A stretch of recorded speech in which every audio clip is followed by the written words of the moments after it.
What you resist persists. If you plant weed seeds, you can only grow weeds. If you want to grow flowers, you have to plant flower seeds. And we get what we need, not what we necessarily want. If you resist dealing with something, an issue or a person who triggers you, it or they will simply persist until you do. If you move away from them, someone just like them, maybe even worse, will take their place.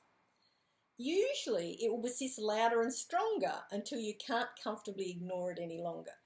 Even if you medicate it, inebriate it, drug it, sugar it, caffeine it, tobacco it, even if you sex it, sport it, holiday it, or whatever your choice of anaesthetic is, it will still be waiting underneath for you, screaming at you for attention until you resolve your issue. If you have a persisting problem present in your life, whether it's with your health, relationship, finances, career, or whatever else, it's showing you what you're resisting and you need to find ways to resolve it. If you don't, the challenging situation will keep growing. This is how your soul communicates with you.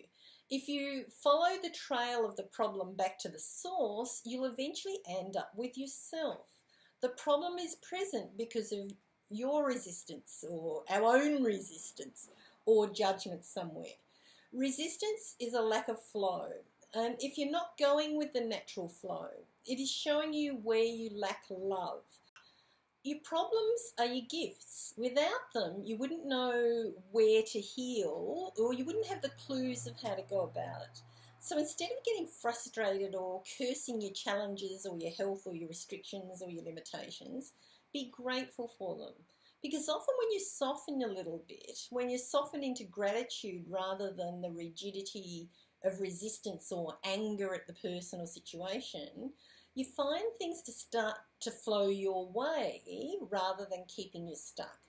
By seeing your challenge as a gift, it helps you to take your power back and find solutions. Whenever you see your problems as external and irresolute, you're giving your power to it. This then feeds the problem and it has no option but to grow rather than be resolved. So it's far easier to deal with issues when they're small rather than when they escalate into mammoths for you to try and slay later. So if you think your problems are too big to handle now, make sure you attend to them immediately. Because if you don't, they'll grow bigger and bigger until you do. And one of the keys to life is to live in the present rather than rehashing the past or being anxious about the future.